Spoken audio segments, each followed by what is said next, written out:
Hi coaches, Jacob Menon here from Coaches Guild. Have you ever made a mistake? I know that's a stupid question, but I want you to think about a mistake you have made recently or a specific mistake that you made a long time ago that changed your life. What did you learn from it?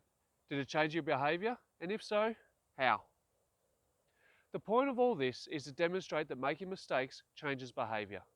Whilst we often try to avoid mistakes, the facts are mistakes are how we learn. There are rare instances when someone will tell us something and we'll listen to them and believe them. But more often than not, we need to experience it ourselves before we truly believe. Sometimes we even need to experience it a number of times before we think to ourselves, I need to do this another way. So if we can grasp this concept of mistakes equal learning opportunities, then we can use this as a key tool in our coaching. It might seem obvious that coaches rely on mistakes to teach their athletes. After all, each week we'll review what worked and what didn't and try and make improvements along the way. But I want to challenge your thinking here and encourage you to do something a little different. Instead of trying to reduce mistakes, think about coaching to cause mistakes. If we understand mistakes equal opportunities to learn, then the more mistakes we make, the more opportunities we have to learn, right? Of course, with anything, balance is vital, but we'll discuss that shortly. Remember I mentioned earlier that rarely do we learn anything from someone telling us what to do? So let's eliminate that and replace it with personal experiences.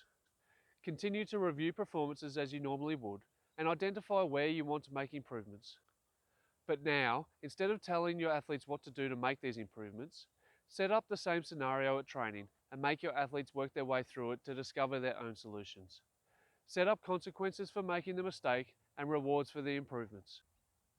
For example, say your cricket team were constantly hitting the ball in the air and being caught out as a result. Instead of telling them to stop hitting the ball in the air, set up a small-sided game at training that rewards points for each shot. Award more points for shots hit along the ground and less for shots hit in the air. The team that hits the ball along the ground more often will win, and the more your athletes play this game, the more they will be tempted to hit the ball along the ground and discouraged from hitting it in the air. Eventually, through first-hand experience and problem solving, your batsmen will naturally hit along the ground more often during games.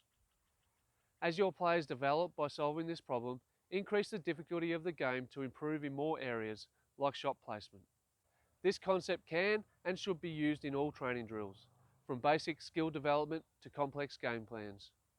But, as I mentioned before, it is really important to get the difficulty balance right. A training drill or game that is too difficult will not allow your athletes to find solutions and is more likely to decrease confidence. And if it is too easy, mistakes will not be made and no improvements can be found.